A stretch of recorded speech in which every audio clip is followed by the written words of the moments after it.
Hello, and welcome to your first ANSYS Workbench tutorial. In this series of videos, we will be using ANSYS Workbench 2023 Release 1.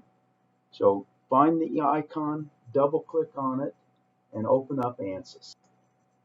After doing so, this is what you will see. Across the top here are standard drop-down menus. For example, in File, we have New, Open, Save As, and then we can exit. We'll also use this Export Report later this semester, where it will help us create nice reports.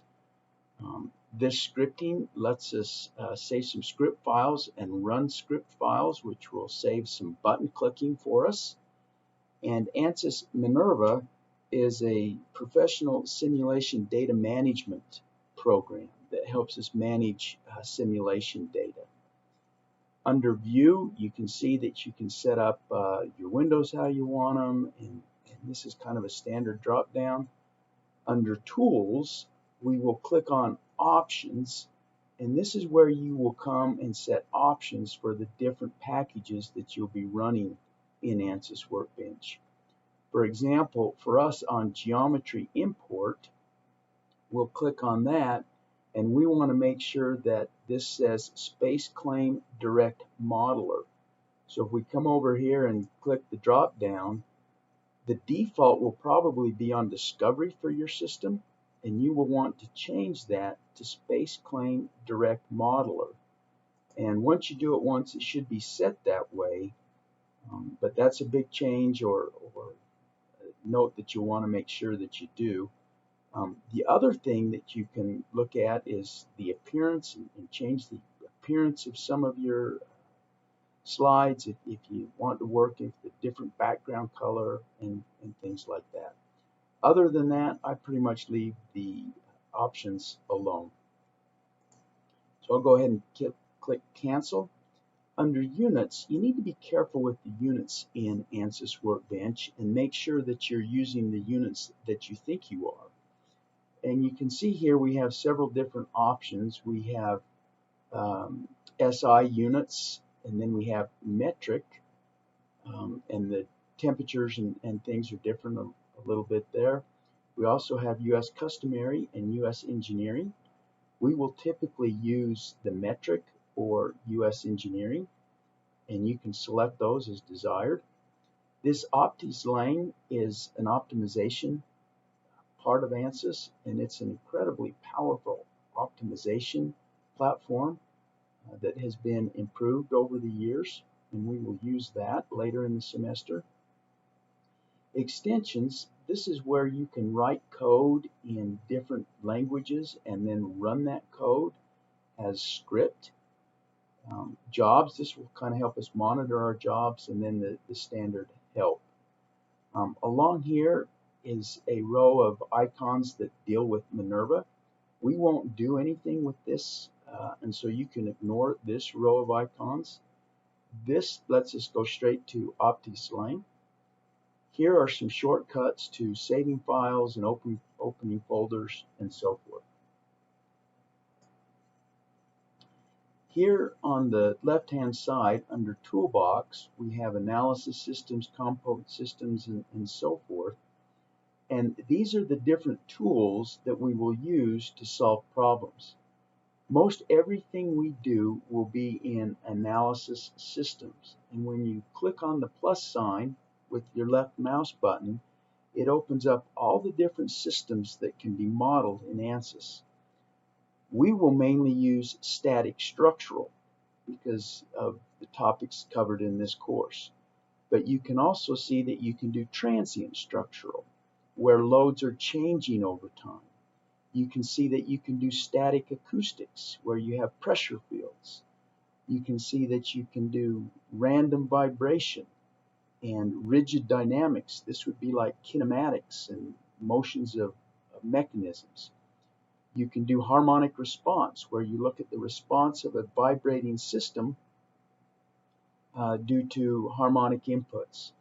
And you can couple this with electric fields and buckling and then there's all the flow options. So you can see the incredible power that this package has in terms of simulation and modeling. And the fun part really becomes when you couple these different systems together. We won't do very much with component systems. If we open up component systems and close analysis systems just to see what's in there, we have all of these different packages that we can use individually if we would like to. For example, we could create our own geometry, and then we could mesh that geometry, and then we could look at the results, and we could have separate windows for each of those. But typically I don't do a lot with these component systems. Then in custom systems, we won't do much with this in this class.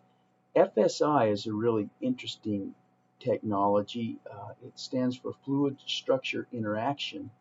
And what this deals with is how does the system respond due to a fluid loading. And there's some really neat problems with blood flow and airflow over foils and different things that you can do with fluid structure interaction. Again, we won't do too much with these custom systems. Then under design exploration, this is where we can do some parameterization and some optimization, and we'll do a couple of tutorials using this design exploration. And then we have the optimization packages that are fairly new.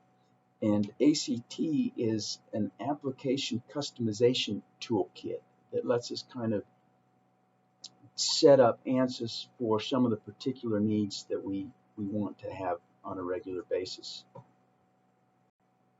So we can left click here on this minus sign and close this. If you come down to this filter and click view all, you'll see all the different toolbox components and files and everything that you can do in one big drop down menu. I typically don't use this, but this is where you can go in and do some customization, and you can click on some of these to show them or hide them, and then that's what will show up over here in this toolbox. I typically don't deal with that level of needing to minimize what's in my toolbox, but you may want to do that. Down here, this is a really important part of your window to monitor. You can see right now that we have a green light and it says ready. So that tells us that ANSYS is ready for another command. And everything is working fine. All the previous commands have been performed and it's ready for the next command. We'll come back to that as we start some other things. Over here on the right, we can see that we can click here and monitor our job. This will be able to see a little bit as we create a model and then solve it. We don't need to worry about no DPS connection. This will show us the progress of our solving. And down here we can look at this progress window. And again, that becomes helpful when you're looking at solving a problem. I typically hide it for now. And then if we have some error messages or warnings, they'll show up here, and we can click on this and it will list the message and tell us a little bit more about it. So this bottom corner is also important to kind of monitor and watch. We don't use this properties of project schematic too much. It will give us a little bit of information to our project, but most of this information can be found in other parts of the software. So now what I'll do is I'll come and I will double click on geometry, and you can see down here now it says starting space claim, and I have a red light, meaning ANSYS is thinking. And you really can't do anything here except sit and wait. Once space claim opens, this is the window that you will see. And space claim is the geometry modeler or the geometry developer for ANSYS Workbench. It's one of three. There's a design modeler, which is an older version, and then there's a discovery package, which is a newer version. For most of what we do in this course, we will either import geometry from other CAD programs such as Pro-E or CATIA or SolidWorks, or we will use SpaceClaim. So typically what I do first of all is I come over here and I right click on the image, and when I right click it brings up this drop down and I can select a new sketch plane. And I typically like to sketch in the XY plane, so I'll click select new sketch plane, and then as I move my cursor around I can see that it automatically selects the different sketch planes. And when the sketch plane that I want is highlighted, I simply click on it. Then I can come over here and look at a plan view, and that gives me a straight on view of my sketch plane. Then I can come here and start to create lines and circles and then trim those and do a bunch of other things. And we'll talk more about those in just a minute. Another thing that you often want to do though is come here to File under the drop down and go to SpaceClaim Options, and then under those SpaceClaim Options, when this window pops up, you can see Units. And you can change the units to English units. If that's what you're wanting to deal with, you can change the metric units from millimeters to centimeters if you wanted to do that. And you can set up all these different parameters for the units that you will be using. Another really nice feature is that you can change them for just this document, or you can change them for all new documents. Most of what we do will be in metric units, and so we're fine to leave these as they are, and we won't need to make any changes with that. So I'm now ready to start to draw my geometry, and for this example we're going to use a plate with a hole in it. So I will come to Rectangle and left click on Rectangle. Then I can come down here and I pick the center of my drawing of my sketch, and I can start to pull a rectangle. That's one way to do it. If I let go of my left mouse button and hit Escape, that will disappear, and I can come over here and have some options for setting and defining my rectangle. One I often like is to define the rectangle from the center. So if you click on that, then you come over here and click the center, and as you start to pull and stretch your rectangle, you can see that it is centered about your origin. Then as you're holding down your left mouse button, you can see over here that I have the 42 millimeters highlighted. If I want this block to be 100 millimeters, I can type in 100 and then hit the tab button, and it goes to the next dimension. And you can see the blue 38 over here, and now I can type in 50, enter, and it will enter that dimension, and I now have a rectangle that is 100 millimeters by 50 millimeters and centered about the origin. You can also sketch it to do these other things here and click these on or off as you'd like. You can scroll down here and you could be in polar dimensions if you wanted to, or whatever you wanted to use. Now that I have my rectangle drawn, I'm going to come and click on Circle, and the circle is defined by wherever you pick your first point. So if I came over here and picked this coordinate, you can see that my circle is defined there. I can hit Escape while holding down the mouse button, and that will disappear. If I want to center it about have it centered on the plate, I'll just come to the center, click with my left mouse button, drag my circle, and I can either drag it to the size I want and then let go with my left mouse button, or I can drag it out and simply type in the diameter that I want it to have. So I'll pull it out and I'll type in 20, enter, and there's my hole. Now ANSYS has a really nice command that's called the pull command, and that's up here. It also has some nice features with the mouse button. If I hold down the middle mouse button, I can rotate this geometry. If I hold down the middle mouse button and the control button, I can translate the geometry. And so those are two really nice features that you will get used to using. You can also come down here and click various things on this indicator and coordinate system indicator down here that lets you pick viewing directions and rotate things and so forth. And so you can see what's picked there. Again, you can just hold down the mouse button and rotate it. If you scroll and use the roller, you can zoom in and zoom out. So now that I've got a 2D geometry created, what I want to do is come and click on Pool. And what this pool does is it lets me take this face and pull it in any dimension that I want to make.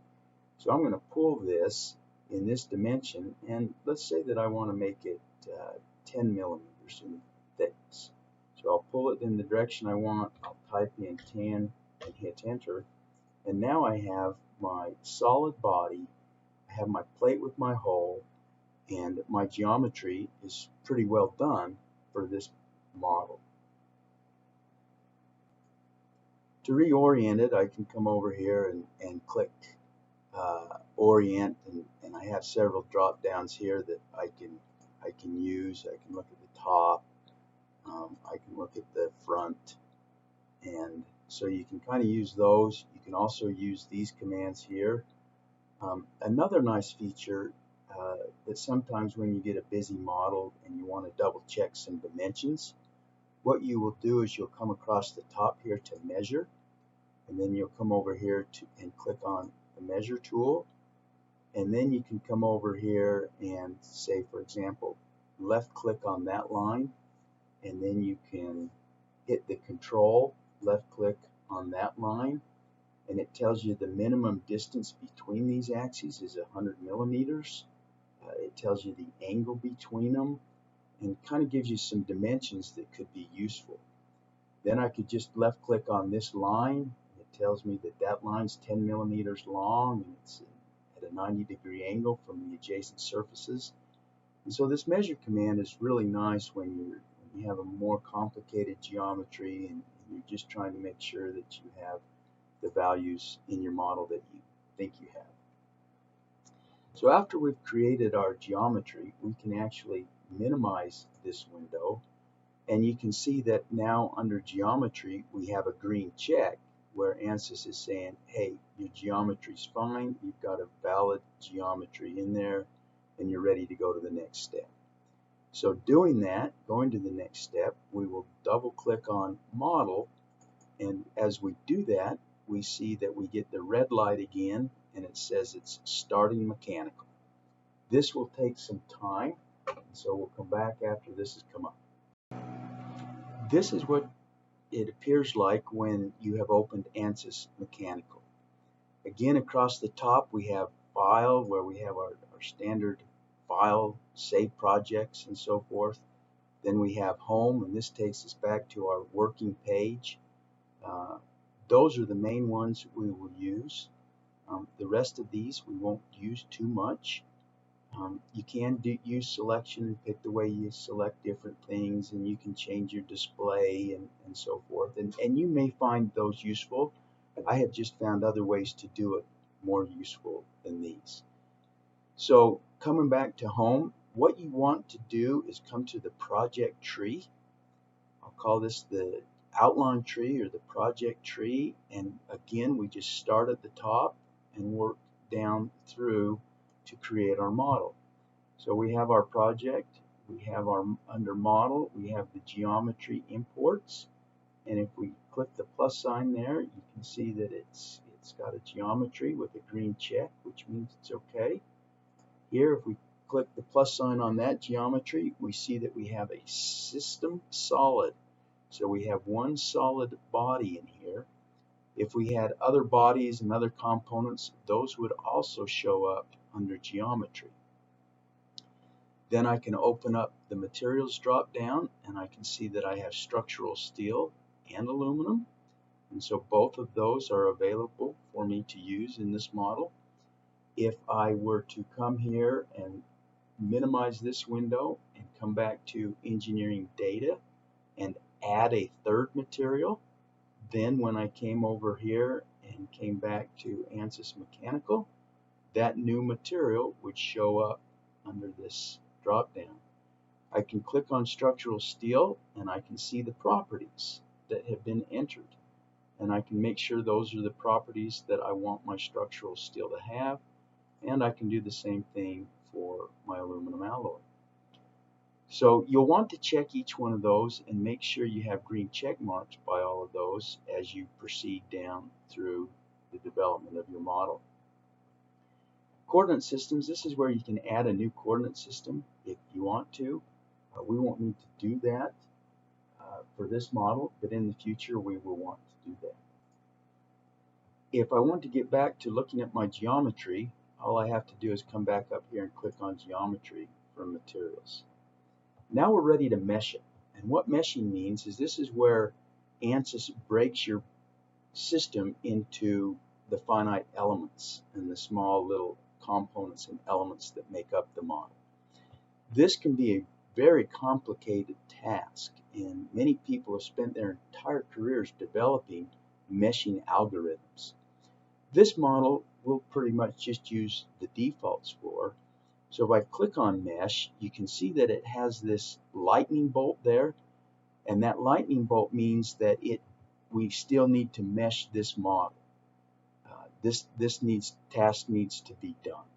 And so if I click on mesh and I just come over here and left click the solve button, it will come through and you can see that it generated a mesh in my model. Now I can left click on or use the roller and hold down the roller middle mouse button and rotate my geometry around and look at my mesh and see if that's good enough. I can hit the control button and the middle mouse button and translate the geometry.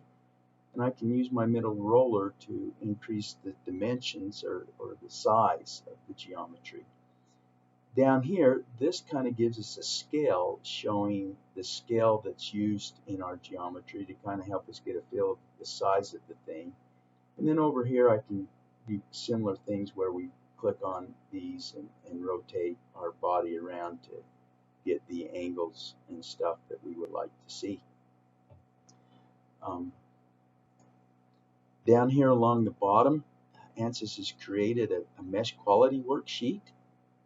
And we can see that our minimum element quality is the worst is at 0.72, and all those green highlights mean that those are okay dimensions or okay values, and so everything here seems to be just fine. Now if we want to change the size of our mesh, we can do that, and we can do that over here underneath the outline. One thing that you've got to be a little bit careful with over here is sometimes windows will get piled up on top of each other. So for example, we have a window here called section planes, and it's hiding another window. And so I can move these around and change the size of them, but when I click on mesh here and I move this around, I'm still not seeing the details of my mesh. And so what I would want to do is click this X and get rid of the section planes window, and this lets me see the details of the mesh. So as you go through each one of these icons here, one of these bullet menu items, you can see that they have the details listed here. So if you're not seeing those, what you probably got to do is just simply kill the window, and then you'll be able to see them. So if I look at the details of the mesh, I can come here to sizing, and I can change the size and the resolution. The default here is a 2. I could change that. I could come up here to element size and click on that and enter in a specific element size that I would like to have. Lots of ways to change the size of your elements and refine your mesh. If I go ahead and type in 1 and hit enter, then that's telling me that I have a 1 meter element size, and this whole geometry wasn't even that big. And so if I type in 0.001, that would be more on the side, and then hit enter. That would be a lot more on the size of the mesh that I want for this type of geometry. You can see that my mesh turned pink, and that pink means that it's an outdated or an obsolete mesh. And so once it's pink, I need to come back up here and click on the solve, and now it'll use this new element size and come over here and create a new mesh for me. And this mesh is probably going to be too small. It's too fine of a mesh. I don't need that fine of a mesh, but it'll show you the ability for ANSYS to create that. You can see here that it's taking some time to create this mesh. You can see down here that it's meshing 100% done, so it just finished. But now you see that that's pretty full of elements, and maybe not too full, but it certainly has sufficient for what we'll need for this. So now I have created my mesh. I got a green check mark there. I've got green check marks on everything above it. I'm ready to come to the static structural, and under static structural is where we put our loads and our boundary conditions and really start to do some of the engineering behind the finite element model. So I'll come to ANSYS and I'll click on this axis to center it, hold down my control middle mouse button and center my geometry. And now I'm ready to start to put on boundary conditions. And so under static structural, I'll click on that, and then up here you can see that we have all of these different components, things we can select, and what's going on. And typically what we want to do is add our boundary conditions and then our loads. So to do that, what we want to do is get out of the home command. We'll be on static structural, and you can see across here where it says context. That context means that that's the drop down or the item that you'd want to select in order to deal with components under that static structural.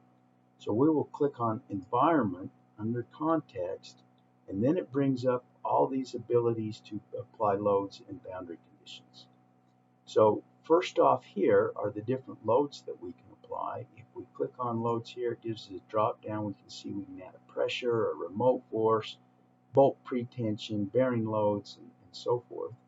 We can also just simply add a force.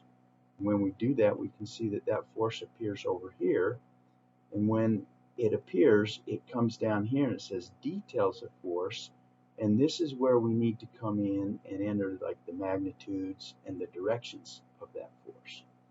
So for us in this case, we could come here to the geometry and it says no selection. Let's come over and pick this face. And you can see right now that with my select button, it shows a solid body there with a black top. And that means that I'm picking a face. If I wanted to pick a line or a point, I'd simply come up here along this menu and pick what I wanted to pick. But a face is exactly what I want, so it's set to pick a face, and I'm going to click that face. And then I'll come over here to geometry and click on no selection, and then click apply. And I can see that I get one face. It turns red and shows me the face that's been highlighted. Right here it tells me that I have a force of 0 newtons, and the components of that force are 0, 0, and 0. And now that's where I can come down here and apply those. Now when we apply those, I often like to apply the forces by defined as coordinates or magnitudes in the certain directions. So I don't define them as a vector, but I come over here to this drop down and click on it and then define the components of that vector. And you can see that it gives me the X, Y, and Z components then. And since we're pulling on this in the X, I'm only going to have a load in the X direction. Everything else will be 0. So I'll click on the magnitude there with my left mouse button, and I'm going to enter in 100. and enter, and that's 100 newtons. The ramped means that it'll ramp up to 100 quickly, and that's the only thing that I need to set on that applied load. And I can see that I have a green check now, meaning my forces, I have this force applied correctly. Now to add a boundary condition, again I could click on supports here and enter in any of these boundary conditions, but I can also use these over here where I might click on displacement, and then I could define what I wanted for an XYZ displacement over here, and I could either make them free or fixed. I can also enter in a fixed boundary condition. And I'm going to go ahead and enter a fixed boundary on this edge.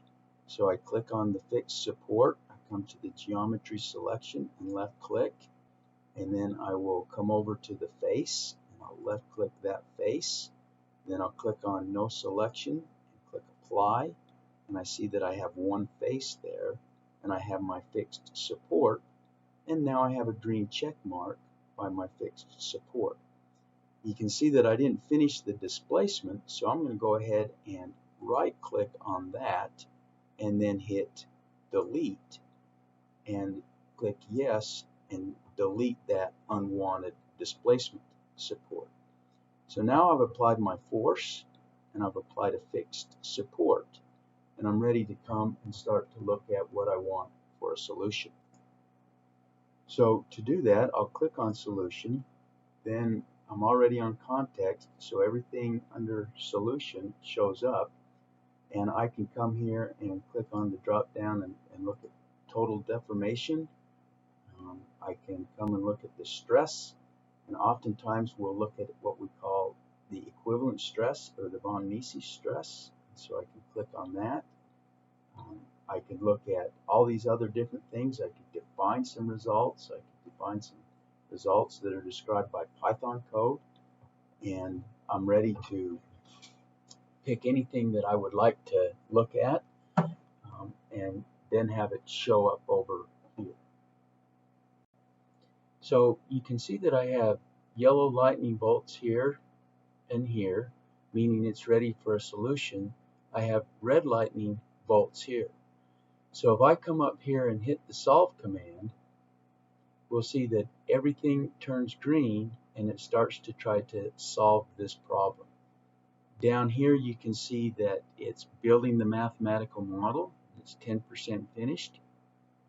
You can see current progress coming along here, and now you just wait to see and see what you come up with for a solution, and this can take a fair amount of time depending upon your complexity of the model. And in this model we had a lot of elements, and so that we can see is taking some time here, but it is making progress. So I'll go ahead and hit the pause until it's come back with a solution. So it's come back with a solution now. I have green checks everywhere, so it means I have a solution based on this force and this input. I can come and click on total deformation, and there's the deformation of the body. I can look at it and see if it makes sense. Over here it tells me that the red is the highest value, blue is a 0. So here on my fixed boundary I have essentially 0 displacement. Then my displacement increases as I go through the body. That seems to make sense based on the load conditions that I have. I can look at the equivalent stress, and I can see that the stress around the hole is largest on these edges here, that it's fairly uniform throughout parts of the body. I can middle mouse button this and rotate it around and look at the stresses on the inside of the hole, and then click back on the Z and look at that straight on. I can come here to section plane and click on section plane, and then I can draw a line down through this body and let it go and rotate that around, and it just shows me the section that I cut off. And if I want to go back and get rid of that, I can simply deselect it there and see the whole body again, and I can close the sections window. So that's your first example of running ANSYS Workbench. Hopefully it's been helpful for you. You'll now create your own model of some stress concentration problem and see what you get for your results. Good luck.